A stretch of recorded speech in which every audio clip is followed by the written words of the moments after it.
conservation is why I'm here. Conservation is what I do, and you know, to me, the fact that it's an animal picture does not mean it should be boring. It should be interesting. It's got to be interesting. It's got to be engaging. We must get the public to engage with the natural world. We've got to do it. Every story I do, I try to get people to think. I don't want to tell people what to think, but I do want them to think. Just think a little bit and keep an open mind. If you take away nothing else from today, just keep an open mind. This is something you see very often in Australia now. If you're doing a story on koalas in northern Australia, and you think, oh, how cute, isn't that terribly cute? Well, if you're into biology at all, you know something's wrong. What's wrong? The moms, the koala moms have been killed. They've been, you know, they're restricted in range so much now in northern Australia that they're confined to golf courses.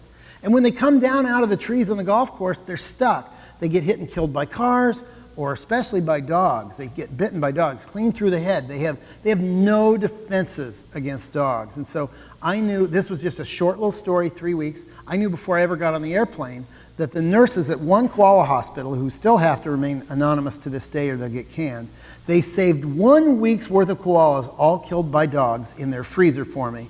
And I laid them out, including that mother and baby, all killed by dogs. This picture, when it was published, it went around the world and it went viral, as they say. And a few weeks later, the government of Australia decided, okay, we're going to offer federal protection for the koalas of northern Australia. And so I can't say this picture did it, but it helped. It helped. As soon as I got done with that story, I flew home and my wife was diagnosed with breast cancer about 2 weeks later. And home I would stay for a year. She was pretty sick. The tumor was about the size of a hen's egg. And we had 3 kids at home. The youngest was 2. And I didn't know what to do. I mean, being a geographic photographer is like being an astronaut. What are you going to do when you're done? I have no idea. I had no idea. But I had a year to stay home as she went through chemo and radiation to just sit and think, what in the world should I do? Is she going to die? Am I going to lose my house because I can't travel and shoot day rate assignments? Well, during that year, I thought about the fact that I was 42 and that these stories I did, they were so fleeting. Like the koala thing moved the needle a little bit, and I did a couple other stories that maybe helped the environment, but maybe I should just concentrate on one thing, like John James Audubon. He concentrated on one thing, painting the birds and mammals of North America, and he was not just a great painter, he was a great naturalist, and he devoted his full measure to that one thing, the study and rendering of the behaviors and look of our North American birds and mammals. Then I thought of George Catlin, who kind of did the same thing with Native Americans, painting not only portraits of people in native attire, but he actually saw many of the ways that they lived, saw them hunt bison or club grizzlies on horseback. Can you imagine? He painted village scenes and dances, things that photography wasn't around to capture then. So I thought, that's pretty cool.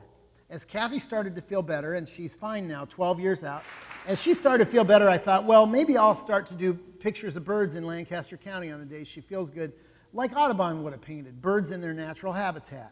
Maybe I'll do that. Well, each picture took between 40 and 60 hours to do. I thought, I'm never going to get the world changed doing that. What else? Well, maybe instead of photographing a rare bird, this is called an Atwater's prairie chicken, this way, maybe we go to a captive setting and bring black velvet and really get to see him. And so the Photo Ark was born out of Kathy's illness. Something good came of it. And I figured the one thing I can do, the one thing I know animals. I kept a lot of animals as a kid. I can do this. I can photograph every captive animal in the world, hoping that each one acts as an introduction into the tent of conservation to a public that doesn't give a crap about anything. My boss at the Geographic, my natural history boss, Kathy Moran, said, okay, you can go out and you can do, how about if you do a story on amphibian decline?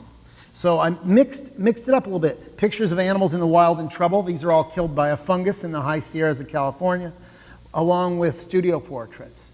So I started doing amphibians, and they're easy to photograph up close.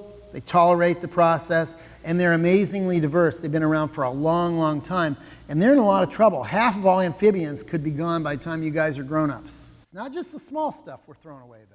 Oh, no. At the Devere Kralave Zoo last summer, this northern white rhino named Nibire, we went there to photograph her as part of a PBS special we're doing.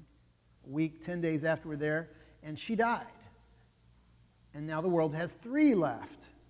So we'll kill off the big stuff too. And what do? What's our reaction? We're real sad about it, and we write these tributes in the newspaper, and then we do it all over again. This is a problem. What do we want to allow to live going forward?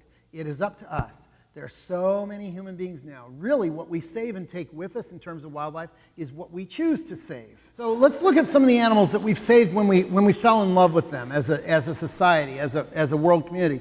The giant panda, they're so cute. They've been saved. They're stable. People in China figured out how to breed them. They breed okay in U.S. zoos. There's habitat for them.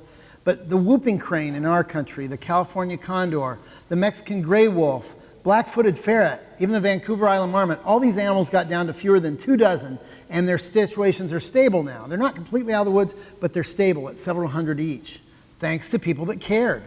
These are animals that are thoughtful, sentient beings that have a place in this world and deserve the right to exist, just like us. That's what I believe.